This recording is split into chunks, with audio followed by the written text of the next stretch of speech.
Assalamualaikum warahmatullahi wabarakatuh. Perkenalkan, kami dari kelompok 1 yang akan membahas mengenai dana pensiun. Yang pertama adalah pengertian dari dana pensiun itu sendiri. Dana pensiun adalah hak seseorang untuk memperoleh penghasilan setelah bekerja sekian tahun dan sudah memasuki usia pensiun atau ada sebab-sebab lain sesuai dengan perjanjian yang telah ditetapkan. Penghasilan dalam hal ini biasanya diberikan dalam bentuk uang dan besarnya tergantung dari peraturan yang ditetapkan. Pengertian perusahaan dana pensiun secara umum dapat merupakan perusahaan yang memungut dana dari masyarakat kepada peserta pensiun sesuai perjanjian. Artinya, dana ini dikelola oleh suatu lembaga dan pemungutan dana diperoleh dari pendapatan para karyawan suatu perusahaan. Kemudian, membayarkan kembali dana tersebut dalam bentuk pensiun setelah jangka waktu tertentu sesuai dengan perjanjian kedua belah pihak. Sedangkan, menurut Undang-Undang Nomor 11 Tahun 1992, dana pensiun adalah badan hukum yang mengelola dan menjalankan program yang menjanjikan manfaat pensiun. Dengan demikian, jelas bahwa yang mengelola dana pensiun adalah perusahaan yang memiliki badan hukum seperti bank umum atau asuransi jiwa. Selanjutnya, yaitu ada manfaat dana pensiun. Bagi pemberi kerja, tujuan atau manfaat penyelenggara dana pensiun bagi karyawan adalah 1. Memberikan penghargaan kepada para karyawan yang telah mengabdi di perusahaan tersebut. Yang kedua, agar di masa usia pensiun karyawan tersebut tetap dapat menikmati hasil yang diperoleh setelah bekerja di perusahaannya.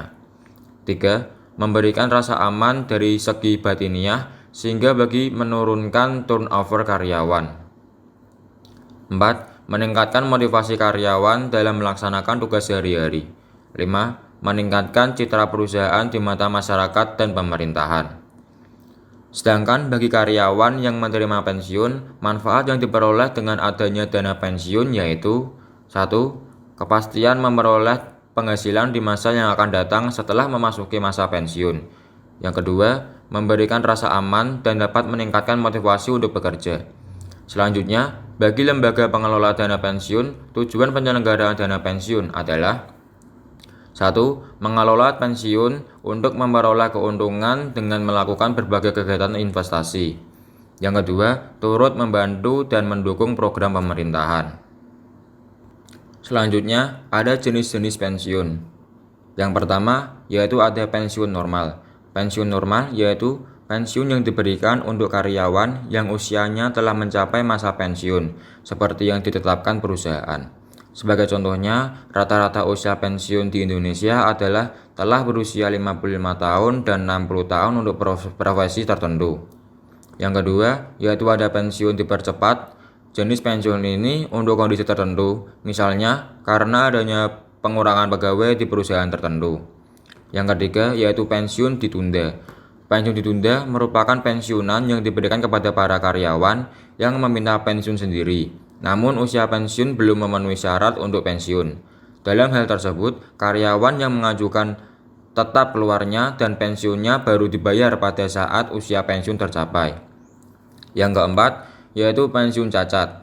Pensiun yang diberikan bukan karena usia, tetapi lebih disebabkan peserta mengalami kecelakaan sehingga peserta dianggap tidak mampu lagi untuk dipekerjakan.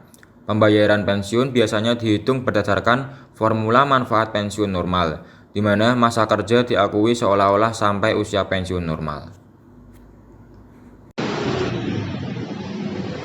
Selain jenis pensiun, ternyata dana pensiun juga dibagi dari beberapa jenis.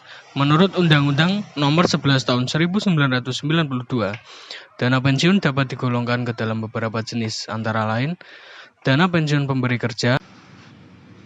Kemudian seperti apa jenis-jenis program dana pensiun yang dapat diambil oleh karyawan? Berikut contohnya. Yang pertama adalah Defined Benefit Plan. Biasa disebut program pensiun manfaat pasti, yang dimana baik perusahaan dan karyawan memiliki perjanjian bersama. Uang pensiun yang ada akan dipotong dari gaji karyawan selama masih bekerja, serta dana dari perusahaan. Sehingga penggabungan uang tersebut dapat diinvestasikan dalam jumlah berlipat. Yang kedua, Defined Contribution Plan. Beda dengan program pensiun sebelumnya, program ini lebih menguntungkan perusahaan. Secara prosesnya, kedua belah pihak harus membayar beberapa persen di setiap bulannya dan nanti akan dikembalikan saat masa jabatannya berakhir. Undang-undang yang mengatur dana pensiun. UU Nomor 13 Tahun 2003 tentang Ketenagakerjaan Pasal 167 dan Pasal 156 Ayat 4. Pengusaha yang telah mengikutkan karyawan pada program pensiun dan iurannya telah dibayarkan penuh oleh perusahaan, maka pekerja tidak berhak mendapatkan pertama uang pesangon pasal 156 ayat 2. Yang kedua, uang penghargaan masa kerja pasal 156 ayat 3.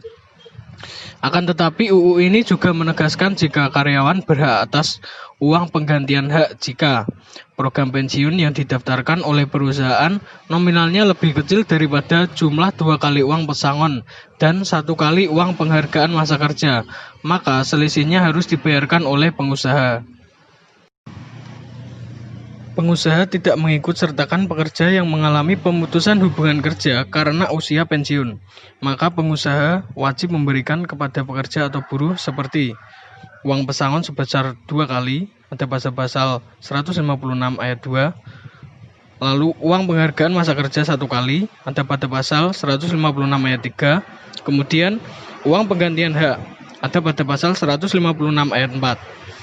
Sesuai Undang-Undang Nomor 3 Tahun 1992 tentang Jaminan Sosial Tenaga Kerja, Badan Usaha Milik Negara atau BUMN menetapkan jika pengelolaan dana pensiun atau jaminan hari tua JHT untuk sektor swasta adalah jam sostek, serta bisa dibayarkan sekaligus atau berkala. Selain itu, penerima JHT adalah mereka yang telah mencapai usia 55 tahun atau dinyatakan cacat tetap oleh dokter. Ada pada pasal 14 ayat 1. Sedangkan jika yang bersangkutan meninggal dunia, maka dana JHT akan diserahkan kepada pihak keluarga. Seperti pada Undang-Undang Nomor 11 Tahun 1969 tentang pensiun pegawai dan pensiun janda atau duda pegawai.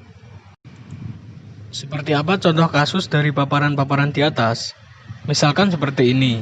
Asep berusia 30 tahun dan berkeinginan untuk pensiun di usia 55 tahun. Jadi, Asep memiliki rentang waktu 25 tahun untuk berinvestasi guna mengumpulkan dana pensiun. Anggap saja dengan berinvestasi menyisihkan uang senilai 5,9 juta rupiah per bulan di instrumen investasi dengan imbal hasil 15% per tahun. Maka dalam 25 tahun, tabungan pensiun yang berhasil dikumpulkan oleh Asep senilai 5 miliar rupiah.